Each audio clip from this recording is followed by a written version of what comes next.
Ladies and gentlemen, welcome once again to Rolling with the Punches TV.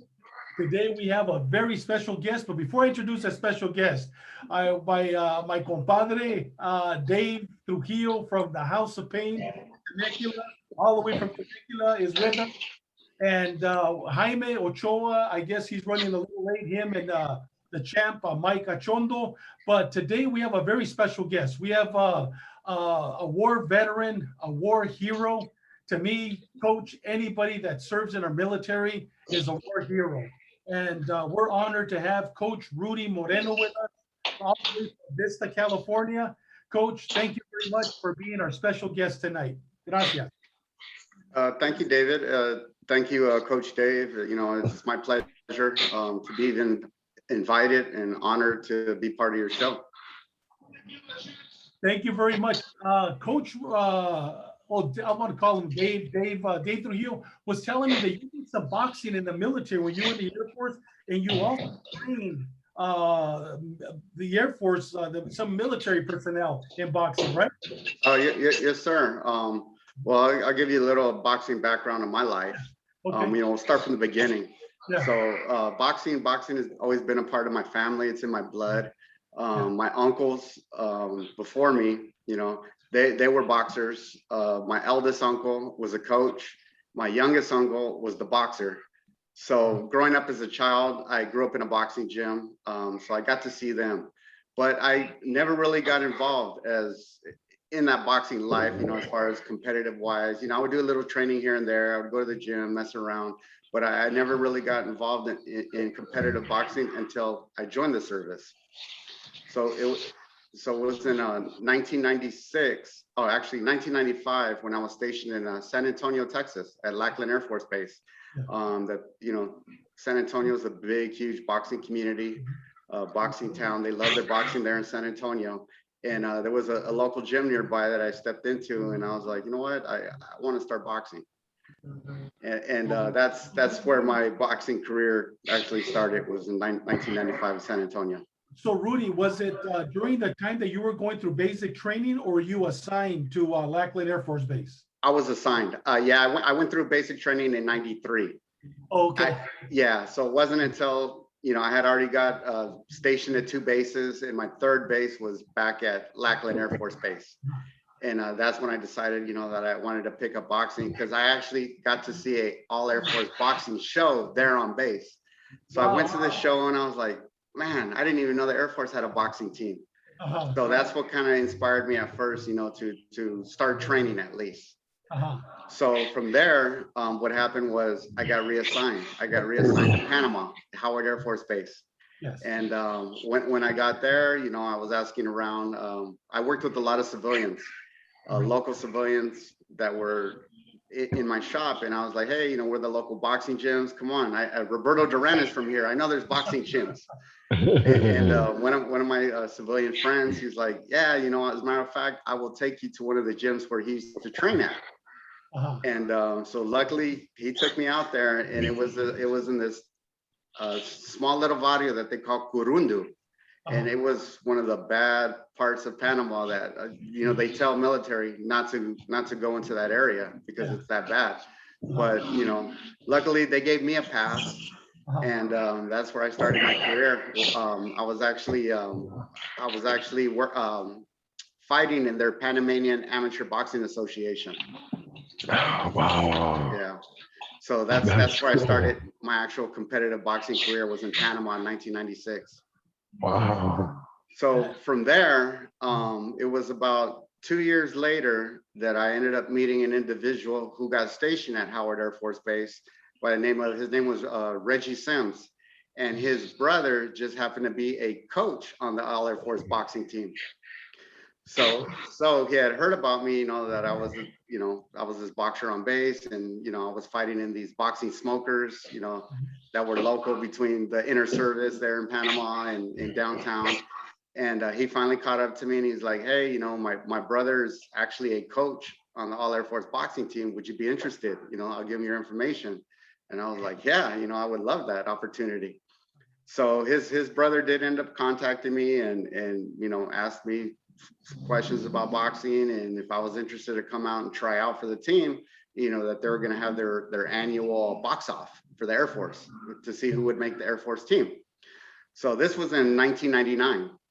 What weight class? What weight class were you fighting? Back then it was 156 pounds, light middleweight. How tall are you, Rudy? I'm 6 feet. Okay. So Yeah, so I'm 6 feet. Yeah, okay. I'm 6 feet. So I was fighting at 156 pounds, light middleweight. Wow. What's your reach? Oh yeah, I have long reach. I have long reach. Yeah, at least the 72 inches. Okay. Yeah. So I had a good long reach. I had a good jab. That was one of my strengths. So I used it well. So yeah, in 1999, they requested me to come and try out for the All Air Force box off. And pretty much, long story short, I ended up winning my division and became a member of the All Air Force Boxing Team. Wow. Nice. So for that whole year, I got to represent the Air Force in boxing in tournaments and whatnot. Unfortunately, in 2000, at the end of 99, we were getting ready to close our base as well. So I was brought back home early because I needed to close the base and actually get reassigned. So my boxing career kind of got shortcut there. And I ended up getting stationed in Florida, northern Florida, towards Pensacola, Fort Walton Beach. Okay. And once I got there, pretty much my boxing career got cut short because 9/11 kicked off. And then once 9/11 kicked off, then that's when, it was, hey, boxing's second, your primary role is to go to war and do your job. Yeah. So pretty much from 2000 to 2004, that I was just back and forth to the Middle East, back and forth to the Middle East, back and forth to the Middle East.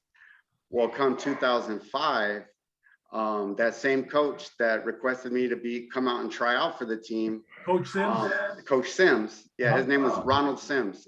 He was a 1996 Olympic alternate boxer. Our head coach at that time was Coach Osmar Alanis. He was an Olympic coach as well, and he was actually one of the coaches in Oscar De La Hoya's corner when he won the gold medal.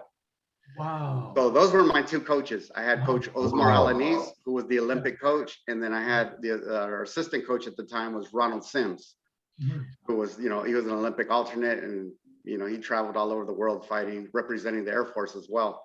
Yeah. So in 2005, Coach Ronald Sims had contacted me because at that time he was the head coach. Coach Osmar Alanis had already retired. So Coach Sims, he was the head coach, and he remembered me. And he's like, hey, you know what? I heard, you're local, because I was back in San Antonio in 2005. And he's like, hey, you know what? I would like you to be a part of my team. I want you to become an assistant coach. So I guess, he must remember something good about me, and for him to request for me to become one of his mentorees and to work underneath his guidance to become, an assistant coach for the All Air Force Boxing Team. Wow. So that's when my boxing coach took off right there. That's my experience of when I started becoming a boxing coach. So, I was under his tutelage of learning boxing from a coach's perspective. Yes. So luckily for him, and we had another fella who was on the coaching staff as well. His name was Coach Rivas. And Coach Rivas, he came from us. He was in the Air Force, and he was stationed in Washington, Tacoma. So people who know the Tacoma area know of a boxing club out there called Tacoma Boxing Club, who they have an Olympic coach under Tom Mustin. So he's a famous amateur world Olympic coach, Tom Mustin, and Coach Rivas was his mentoree. So being able to learn from Coach Sims and Coach Rivas from what he learned from Coach Mustin, it's like I had the best of everything, and I put all that together, and I created my own style from that. Really? Wow. Yes. What type of style do you have? Well, it was offense, defense, offense. That's what I love. Offense, defense, offense. So I just put that all together. I'm all about footwork. I think that footwork, your balance. I'm sorry, I'll start off with your stance first. You have to learn your stance first. your balance, and then your footwork before you even start throwing punches. So those three things were key to me as a coach to instill in my boxers. You know, your stance, your balance, and your footwork. Once you can master those three things, then you go on to the punches, you know, and while you're going on to the punches, you're learning defense at the same time. After every offensive move, there comes a defensive move. Yeah. So like I said, that's kind of just how I picked the best of what I liked from Coach Sims. I picked the best of what I learned from Coach Osmar Alanis, and then also what I picked and what I liked from Coach Rivas. Yeah. You know, and then plus, you know, my Panamanian coaches that I had back in Panama too, because their style was totally different. They weren't about amateur. Even their amateurs, they were more of a professional, you know, power knockout. I'm gonna knock you out style. Yeah. You know, but which is important because you got to have those punches too. Oh, yes. You know, yeah. you got to have that knockout power, that knockout punch too. But you just have to know how to set it up. You can't just throw every punch with mean intentions. You know, you have to set it up for that punch with the mean intention. Yep. Hey, Rudy, so your uncle, whatever happened to him? Was he ever a world champ? Whatever happened to your Theo? What's his name? No, so the one that was coaching, The boxer. so the boxer, okay. Yeah. So yeah, unfortunately, gangs and drugs took his life. Really? Like, yeah, it consumed him. So he went, you know, he was a heck of a boxer. But yeah, back in the 80s, you know, gangs and drugs just unfortunately consumed what was him. his name? Oh, what's Mario Moreno. Mario Moreno. What was Yeah. his placazo? Where was he from? Was he from Vista? He was from Vista, yeah. Okay. He was from Vista, yeah. Vista Homeboys. Vista Homeboys. Okay. Yeah. And Yeah. he was a good, he was a good fighter, huh? Yeah, he was a good fighter. Yeah, and you know, unfortunately, it did help him out when he started going to prison. Okay. Yeah. So Well, you know what? that. May he rest in peace. Well, I mean, when I say that it took him, yeah, not physically taking him, it was just he's still around. Oh, he is. Yeah, okay. he's still around. I'm just saying that, you know, okay. Yeah. you know, the gangs and drugs took him. Rest in peace, the boxer in him. Exactly, Right? exactly. Right. But you know what? He has an awesome story too, David. I'm sure he does. Yeah, he has an awesome story because, you know, he survived a lot of years of being a heroin addict, you know, Okay. on drugs, and you know, he had an unfortunate incident that almost did take his life. Yeah. He got deported to Rosarito. He got deported back to Mexico. Yeah. And he was working as a maintenance guy at some condominiums. And one day he was working on a water heater and it exploded, him and another guy. Wow. And okay. the other individual that was with him, it ended up killing him. And Wow. my uncle somehow miraculously survived Yeah. to an extent, because he was burnt over 90% of his body. Oh my God. Wow. So here, I mean, can I talk about the story? Because this Of course, yeah. this story is pretty amazing too.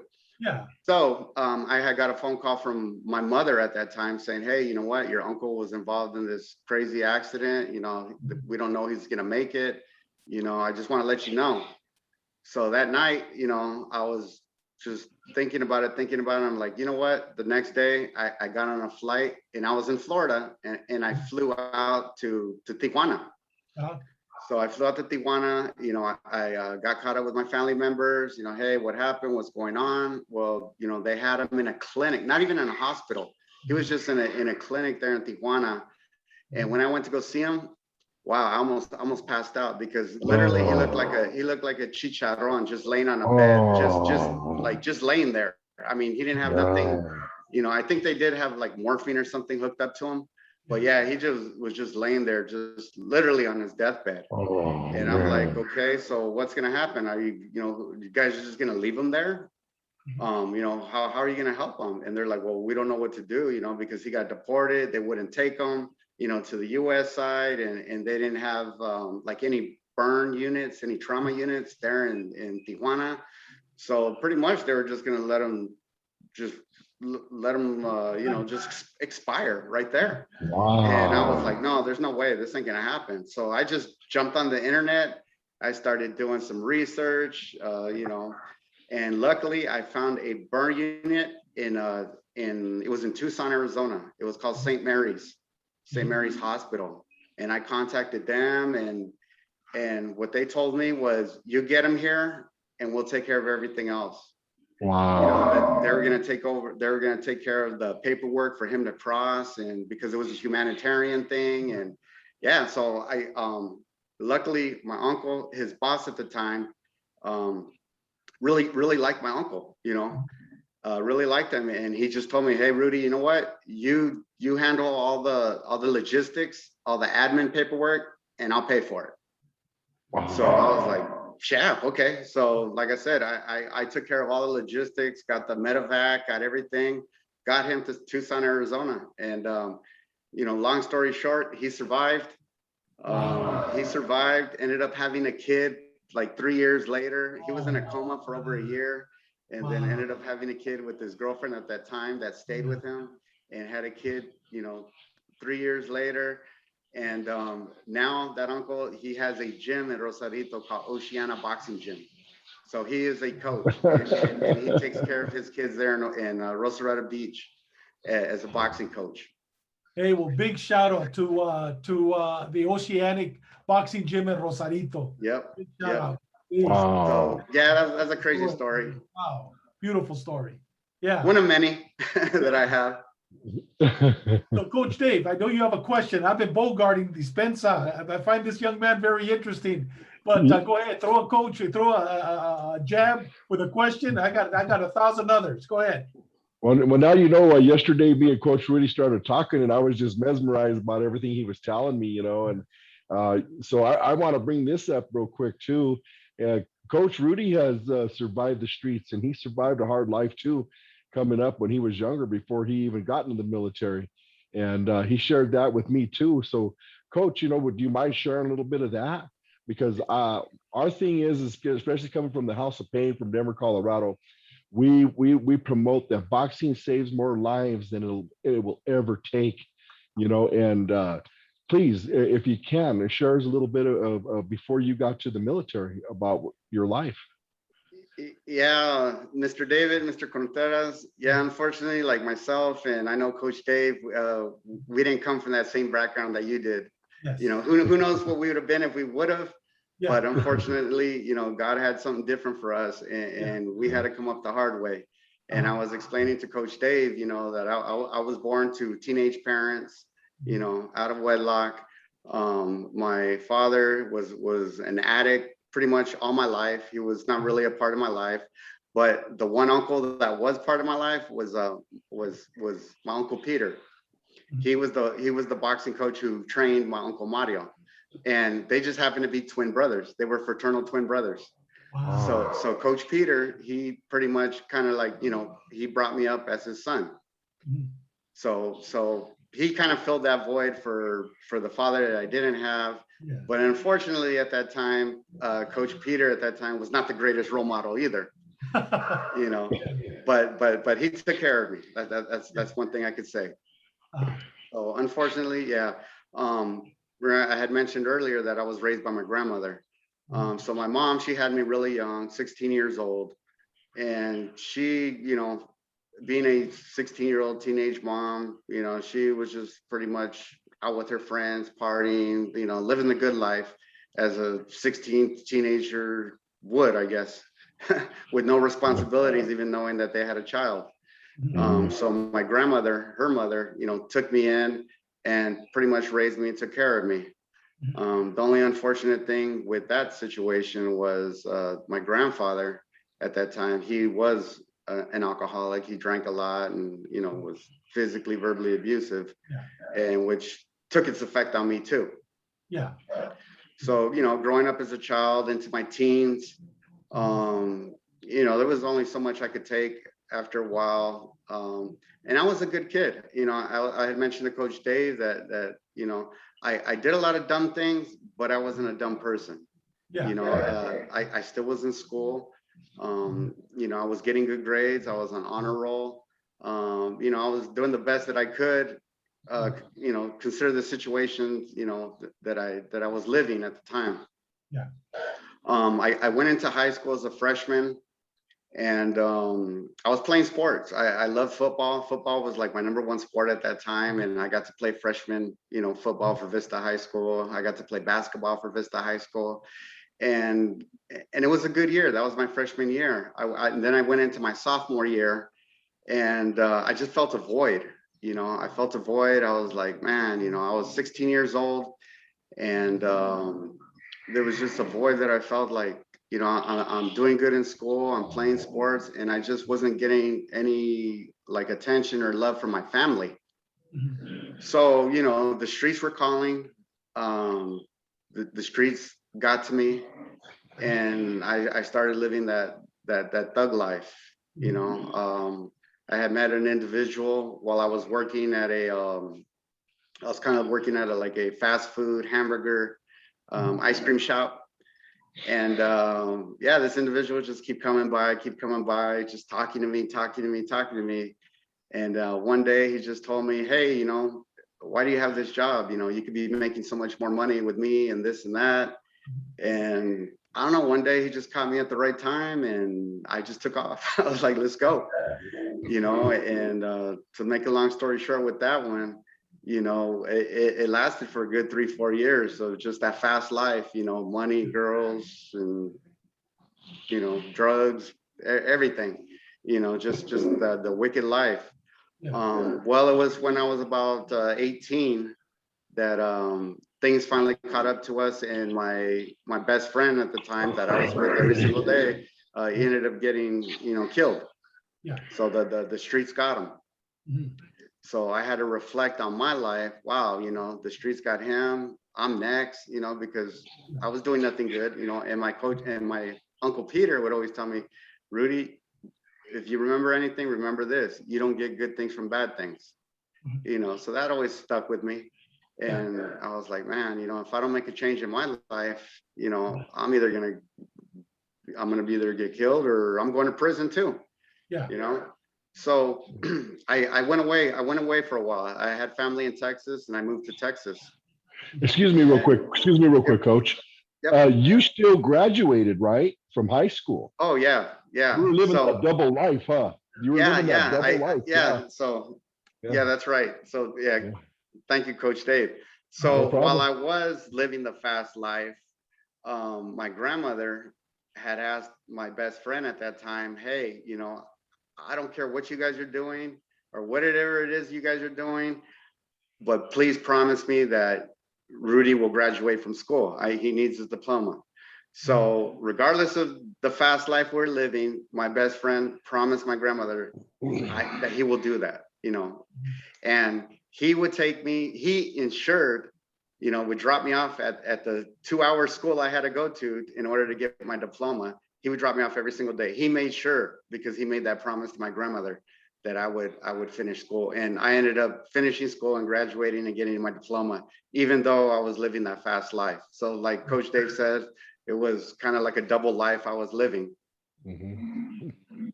So I did end up getting my diploma. Then I went to Texas, like I said, after my best friend passed away, and I just needed to get away. And I ended up going to Texas for a summer. It was a summer break. While I was in Texas, I was telling Coach Dave, I had this cousin there that all he ever talked about was joining the Air Force. He wanted to join the Air Force. And me and my other cousins would make fun of him and, pasíwate, ya caíste, the Air Force. And some reason it just stuck in my head, I guess. It was meant to be. He planted the seed. So after my 3 months in Texas with my family, I came back to Vista. And the first thing my grandma tells me, okay, what are you gonna do now? What are your intentions? What are you gonna do with your life? And the only thing I could think of at that time was I'm gonna join the Air Force. So she was just like, what? And it's like, yeah, I'm gonna join the Air Force. So I did go, and I talked to a recruiter, and before he would even talk to me, he says, well, before I can talk to you, you need to take the ASVAB. You got to take this entrance exam. And I passed it, flying colors. And he asked me, what do you want to do? And at that time, I was a young, dumb kid. And, I was just coming off the streets. I didn't know what I wanted to do. And he's like, well, you could do anything you want, medical, electronic, you you want to be an engineer? Do you like construction? And, you know, I remembered I had done some construction work with my uncles. They were cement finishers. And I said, yeah, construction sounds good. So yeah, my first pick, it was a heavy equipment operator to operate, you know, heavy construction equipment. You know, I call it Tonka toys for the big boys. Yeah. So I got to learn how to operate dozers, loaders, graders, cranes, you know, you name it, any construction equipment available, I got to learn how to operate it. Wow. Hey, Rudy, I was going to ask you, so what happened to your primo, the one that would always talk about? Is he a lieutenant? Is he a colonel? No, he never did end up joining the Air Force. Really? Yeah, he never my did. God. Yeah, he went on to go work for HEB. Really? Which is a local supermarket there in Texas. Oh, Yeah. So once he heard that I joined the Air Force, yeah, he was just like, oh man, you followed my dream. yeah. But you know, Rudy, that your upbringing is really helping you. You went through that because now what you're doing now, I mean, you have a boxing gym right there in Vista. Probably a lot of the homeboys, a lot of the kids that are being influenced by the same gang members that probably influenced you 25, 20 years ago, their children. And now what you went through in life is being a blessing to them because they can't tell you you've never been there, done that.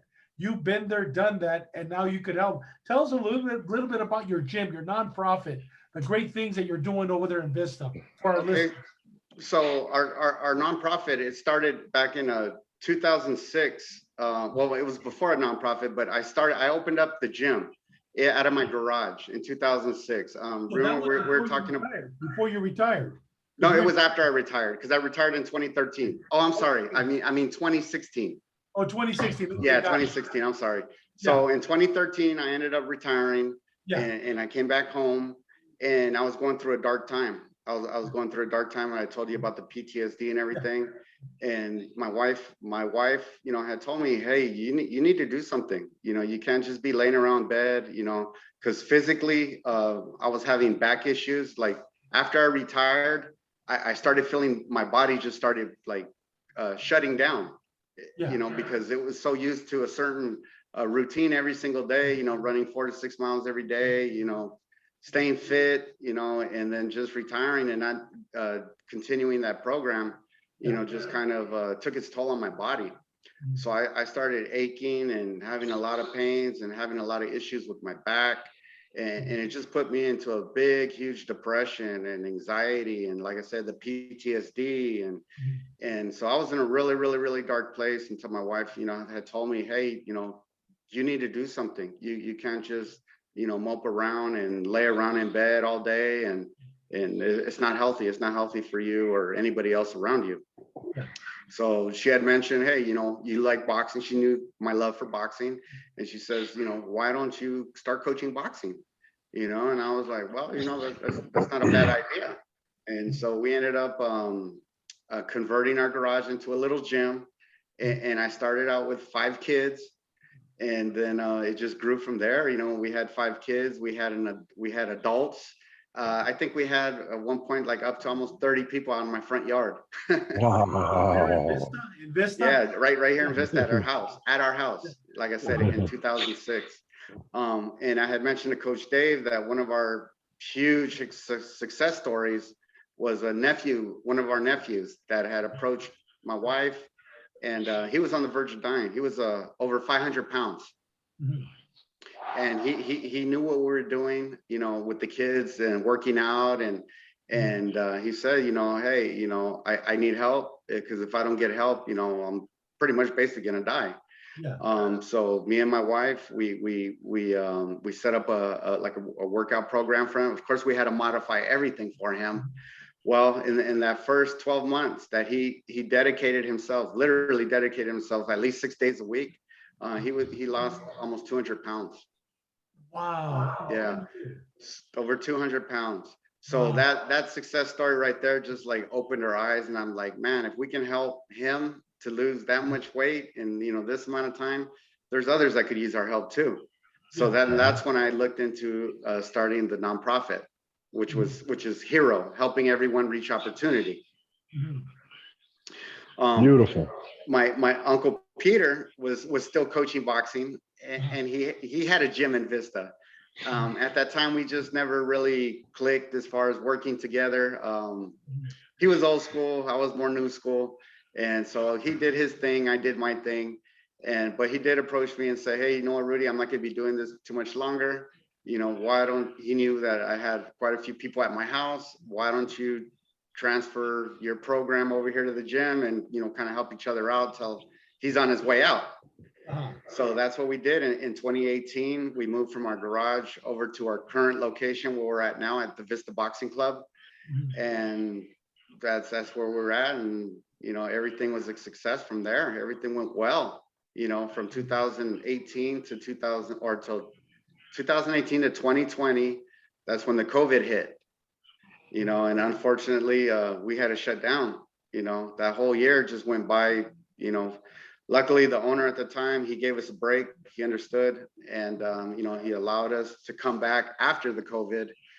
And that's why I had mentioned to Coach Dave that, you know, at that time our program was on life support. It was fading out fast, you know, financially, because we were only financially supported by donors and sponsors. You know, that's it. We weren't a business. We were a nonprofit. All the money that we earned went just to pay for the rent. That's it. You know, we had volunteer coaches that didn't get paid. It just, all the monies went to pay for the rent, pay for the facility. Right.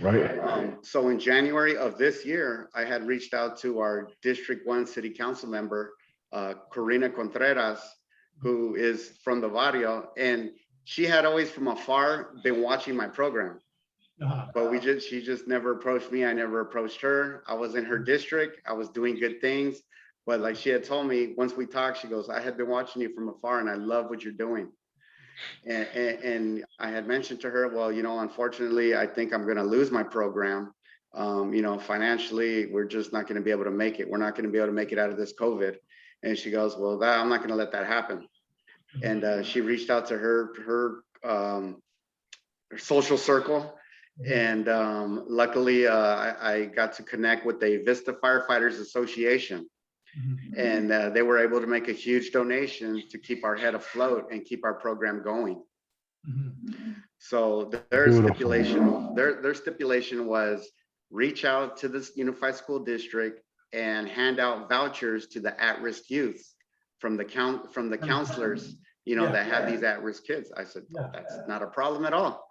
So that's what happened. We reached out to one of the head counselors of the Vista Unified School District, who reached out to her counselors, and they just started sending kids my way.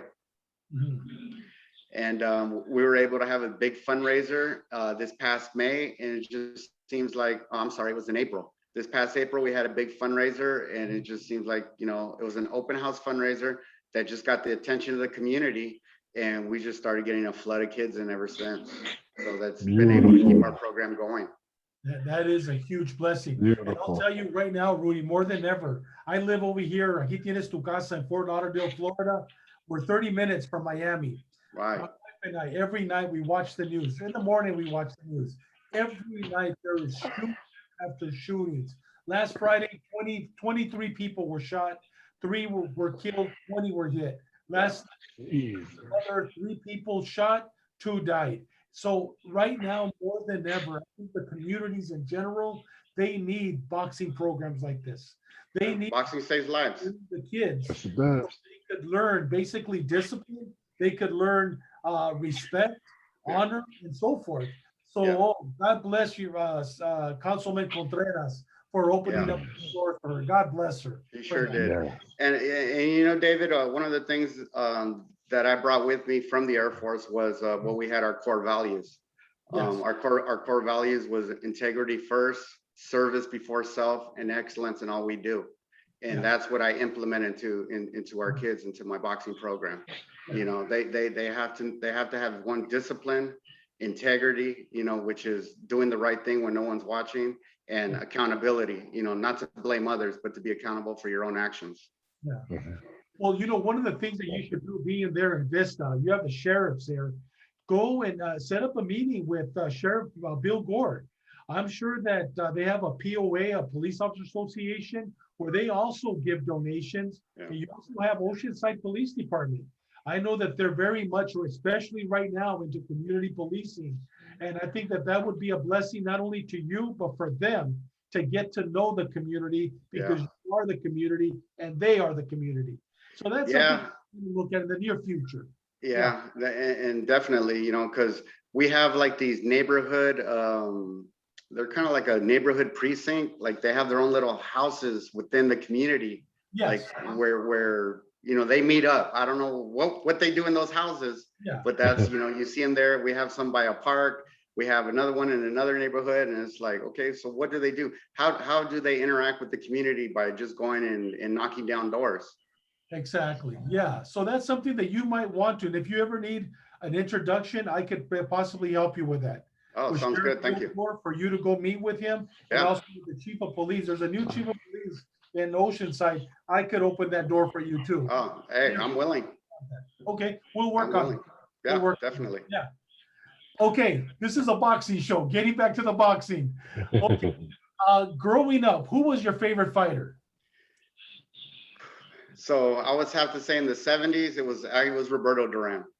Manos de Piedra. Because you were in Panama, huh?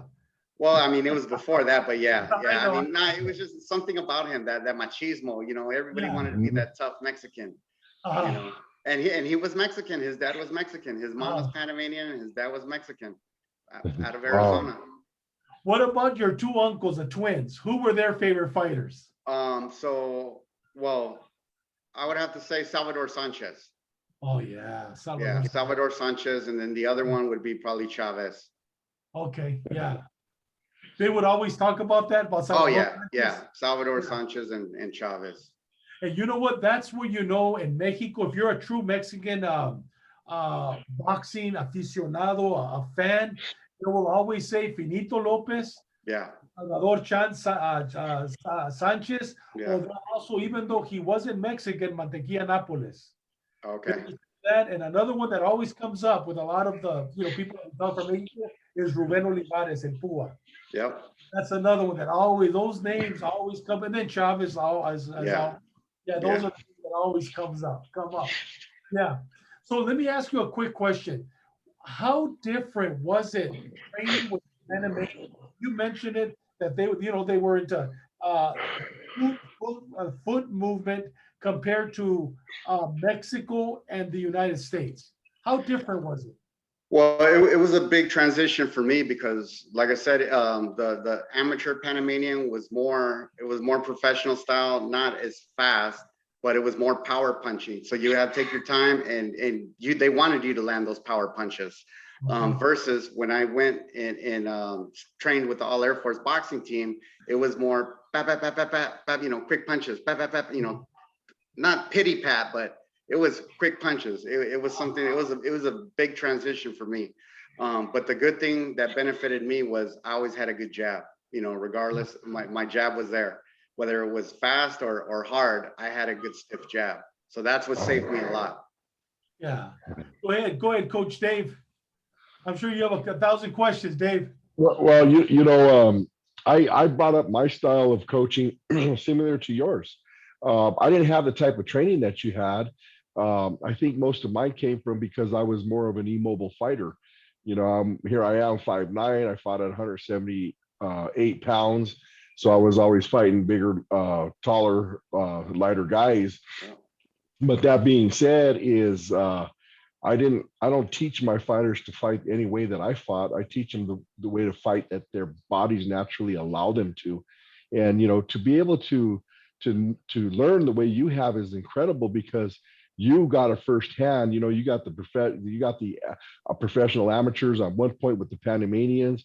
You got the points going along with the Air Force, the more on the point system. So you got a variety of all that, training that you received yourself. But I can imagine how, and I've seen your fighters. We had you down to our gym at one point, and man, they were all great. They were all good. I mean, the movement and everything. It wasn't like just two head up Mexican style fighting. No. And that's not the way I train either. I don't train that way. To save my life, I will not train them just to go in there toe to toe unless they can only do that. Yeah. So I commend you on that because you know that was the old school, and I think that's probably what you're talking about, your uncle and your Theo. You know, and they want you to go one way and one way only, and we see a different avenue and a different way. We see the matrix, and we see it opening up, and so we see it for our fighters too, and what they could do. So you know, I admire that, and I look forward to spending more time with you. And I want to take some of my little guys down there, my little ones, you know, to go spar with your little champions, especially your grandson that you have. So I look forward to that when we can put that together. Yeah, I'm excited. Yeah, I mean, as long as my thing is like I don't try to incorporate so much my style into people because I want them to have the basic fundamentals. Once you have the basic fundamentals, then you add your own style, you add your own flair to that, you know. But that basic fundamentals are those three things I said: your stance, your balance, and your footwork. You know, then they work off of that, you know, whatever their natural instinct is. You know, I don't change that. I don't change what comes natural to them. I just want them to work off the basic fundamentals. Without the basic fundamentals, you definitely are not going to get anywhere because that's your fallback. Yeah. You know, that's what I always teach my kids too. Number one, you know, we do it 1,000,000 times. And then when we're done with it, we do it another 1,000,000 times. That's it. And that's what these kids don't understand. They don't understand what that repetition is the key to success. You know, that muscle memory. Yes. You know, they're like, man, this is boring. Why do we got to do this every single day? No, it's repetition. And you understand, because how you train on the outside is how you're going to fight on the inside. You know, you can't do one or the other. You know, you can't train one way and expect to fight another way. It doesn't happen. Yep. You know, I agree. It's funny you say that. One of the things that they asked, what's his name, Ariola, now that he has Joe Goosen as his trainer, and that's one of the things that he said when they asked him, how different is Joe Goosen compared to other trainers that you've had? He said those exact same words: repetition. He goes, he has me doing it over and over again, and I ask him, why am I doing it? He explains it, and he says, do it over and over again.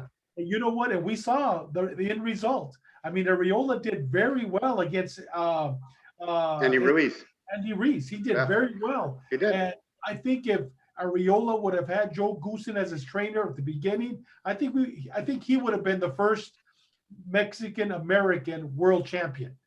Because I mean, we saw the difference in his style, and I know he's getting older, but that's one of the things that he mentioned. Now, this is a question to both of you. What do you guys think about the upcoming fight of Lopez versus Teofimo Lopez versus Cambrosos? What do you think? That's going to be on June 19th. That's going to be people think that it's going to be an easy fight, but what's your opinion on that, to both of you guys? I'll let Coach Rudy go first. You go first, Coach. All right, no problem. So I favor Teofimo Lopez. One of the reasons I favor Teofimo Lopez is because he's just a dog, you know. And when I say he's a dog, that goes back to the lion in the cage. You release that lion out of that cage, and he's 100%, you know, all gas, no brakes. And he proved that against Lomachenko. Everybody didn't give him a chance against Lomachenko, but the reason he did win that was because he was all gas, no brakes. Yeah. What's your prediction? Knockout? And if so, what round? Ooh, I think he'll take him in at least into the 8th, maybe 8th, 9th round, and then he'll drown him. Yeah. Okay. What about you, Dave? What's your opinion on it? Well, I you know, you got ring generalship. That's going to go to Teofimo Lopez. Like Coach Rudy says, you know, he's a dog, man. He's being unleashed, and you know, I agree because I think right now you're not going to stop that roll. That roll right now is just incredible for him. It's working for him. He's for him, the moon, the stars, and all the planets are lining up right now for him. He pushed the envelope by going in there with Lomachenko. He called for it. He got it. He stood up to it. He conquered it. And right now, you're not going to see anything less from Teofimo Lopez but dominance. So I think about 6 rounds. Knockout? Knockout. Okay, next question.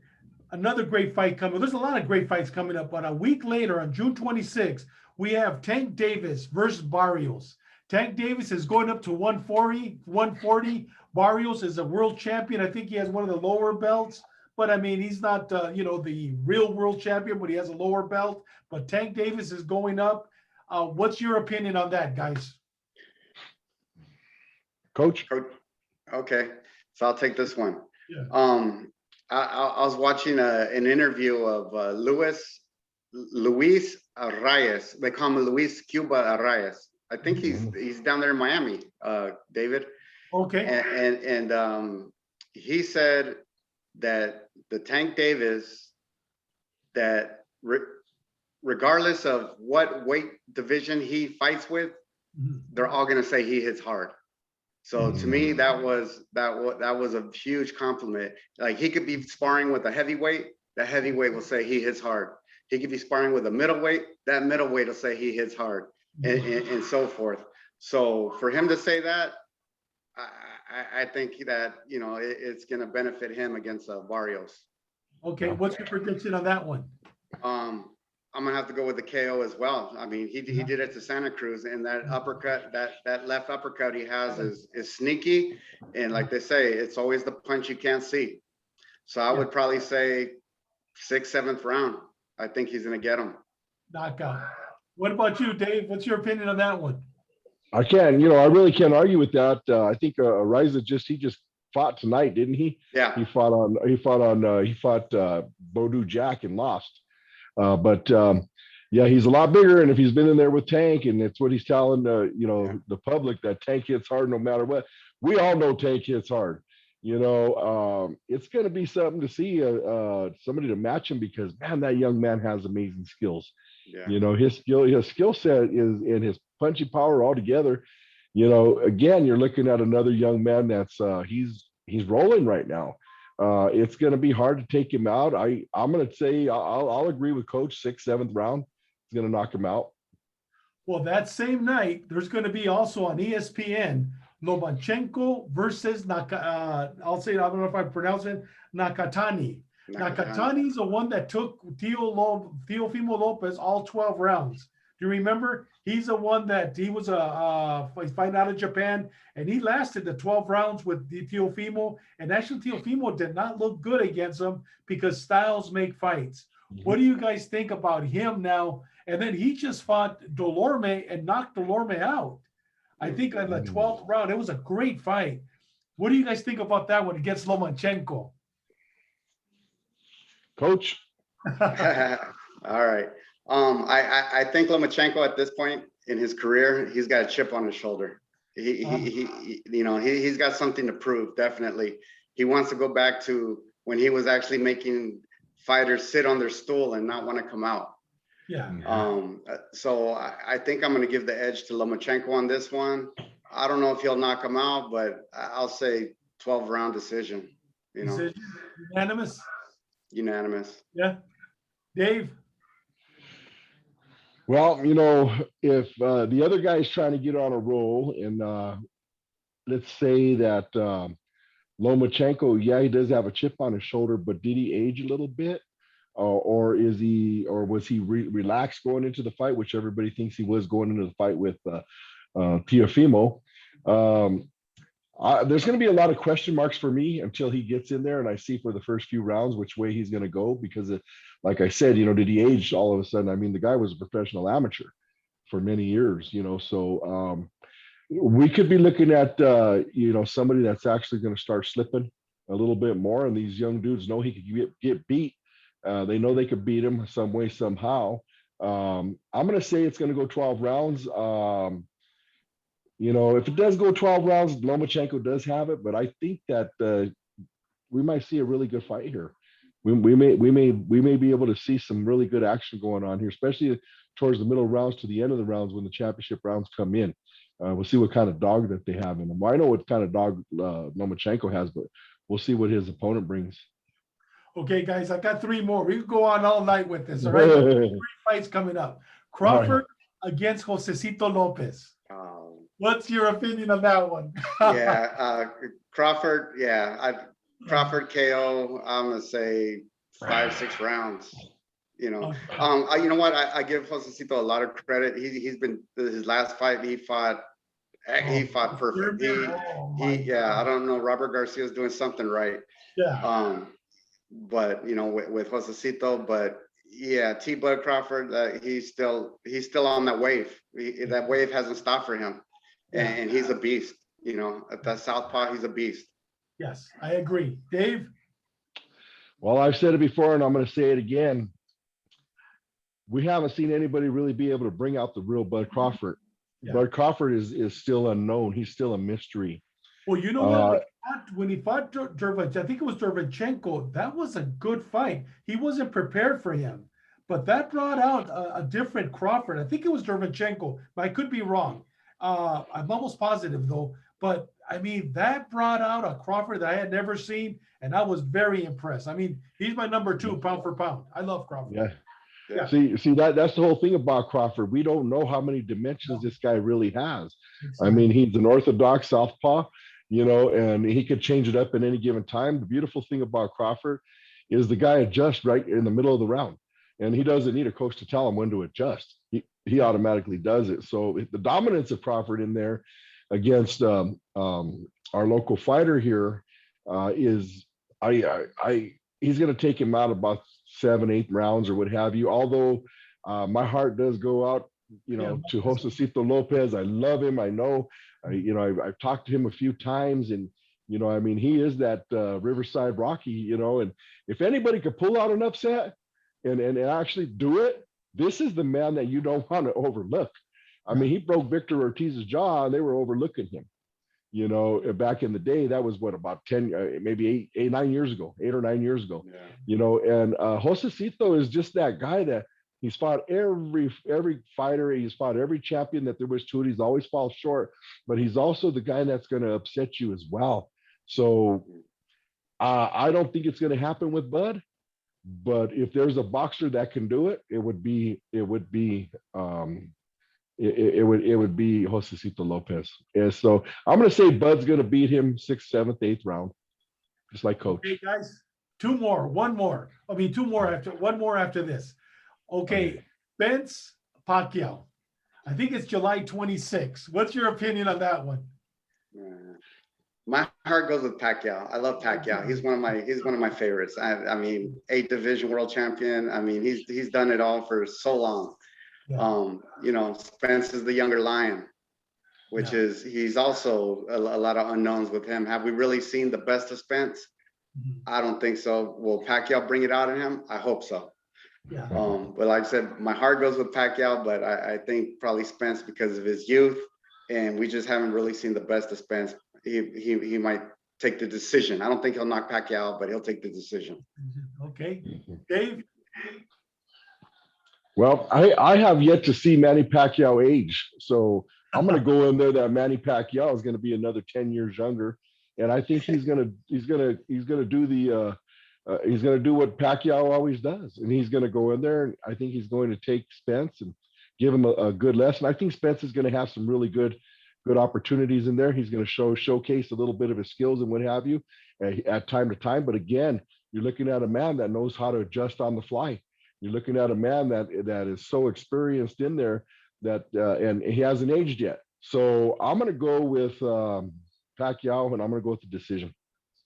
Okay, that's both of them. Both of them are definitely 100%. Okay, the last but not least, like I said, there's so many fights. I'm looking at the list, some outstanding fights, and no disrespect to the other fighters, but we don't have the time. But the last one, Caleb Plant against Canelo Alvarez. Now they're saying that it's probably going to be September 11th. What's your opinion and prediction on that one? Well, for me, I mean, God, I don't see anybody right now beating Canelo. I mean, there are a lot of prospects out there like Caleb Plant, but Canelo, he's just an all-around awesome fighter right now. He's also on that wave. He's on the crest, and his skills, his defense, his offense is just it's impeccable right now. It's like untouchable, and no one has brought anything else out of him, you know, to show that he's weakening or lacking of. Mhm. So I'm gonna go with Canelo, probably knockout by 10th, 11th round. He'll probably end up destroying his shoulders because he's a little taller. Yep, punching them arms. and that's going to tear them up. Punching them arms till they fall off. Yeah. Dave, what's your opinion? Well, I believe it's going to be to the body first. I Uh-huh. believe the body's going to kill. He's going to kill that body. He'll kill the short shoulders too. But I think once he hits that body, and it's just shown, the second he hits that body, man, their whole game plan is going to go straight out the door.